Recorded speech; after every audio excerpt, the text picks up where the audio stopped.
Give me a slate. 3, 2, 1, and action. So Lew, you promised me a story. Well, it's a story about a lawsuit. We had some nervous moments as we moved through the summer and up to the election. Once we qualified the initiative for the ballot, and it was ready to go on the ballot, a restaurant owner on the Sacramento River in Sacramento filed a lawsuit, and he sued the Secretary of State. He sued the Attorney General. He sued the county clerks of all the major counties. He sued the Sierra Club, and he sued the Coastal Alliance. And he tried to get the judge in Sacramento to enter an order saying that the initiative had to be taken off the ballot because it was fraudulent. And his reasoning was that private ownership starts at the mean high tide line. And you want me to? I want you to start, and his reasoning was. Yeah. Just give me a second.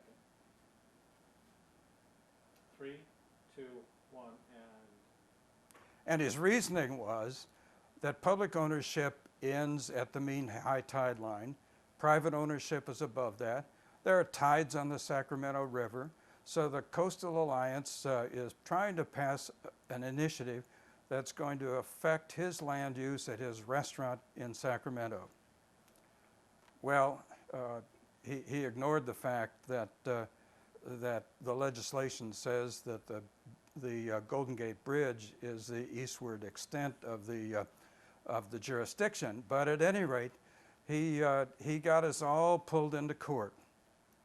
What I didn't anticipate, since I was basically a business lawyer at this time and not a litigator, was that the dozen or so defendants would be in court, and there was the Sierra Club, there was the county clerk for Los Angeles County, there was the county clerk for San Francisco County, and the Secretary of State and the Attorney General, and nobody else had a dog in the fight. So they all looked at me and expected me to argue the case. So we went through a process with a Judge Perlis in Sacramento, who was a fabulous judge. And my main recollection of the case was a misstep that the plaintiff's lawyer made near the close of the hearing. We had a hydrologist or geologist as an expert witness, and we had used him to establish that the Golden Gate was the area, and even though there were tides on the Sacramento River, that didn't have anything to do with the jurisdiction.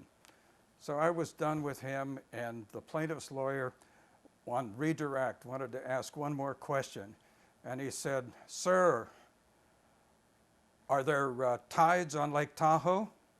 And the witness said, "Yes." "And are they connected to the ocean?" Which was a requirement of the statute. And he said, "Yes." And he was the plaintiff's lawyer was a little surprised, and he said, "And how?"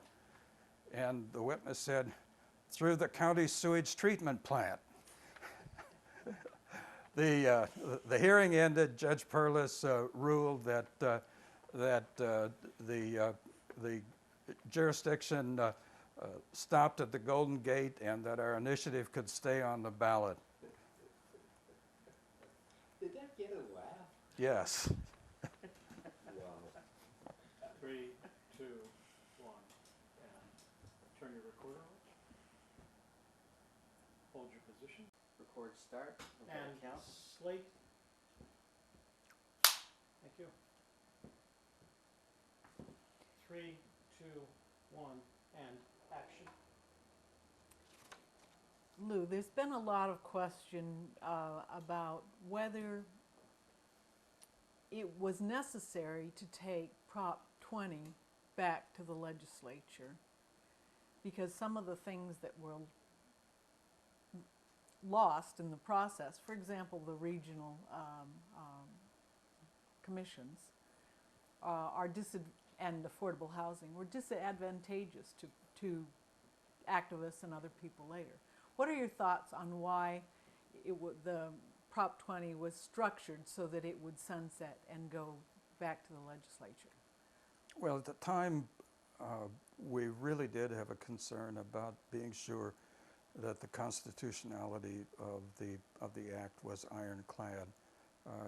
There was case law at the time that suggested that takings such as requiring beach access for developments might be problematic, and we knew that in order to be sure that that it was constitutional, it was necessary to have a well-developed policy basis, have it grounded in a policy that had been worked out. That was the reason for having the coastal plan. And the fact that the initial legislation was not permanent, in our mind, assured that we would not lose a constitutional fight over the initiative. So I think at the time we believed we were doing the right thing in order to get the commission up and running and be sure that it was invulnerable to constitutional attacks. That's great. The initiative itself, Prop 20, which evolved from the legislation, of course, as you've told us, that was introduced 3 years in a row. If you were to assign authorship, was it one person? Was it many people? Or would you care to name some of the people who were involved in drafting it? I think the authorship was vested in more than a committee. A lot of people had inputs. They had inputs during the 2 years that the legislation was in Sacramento.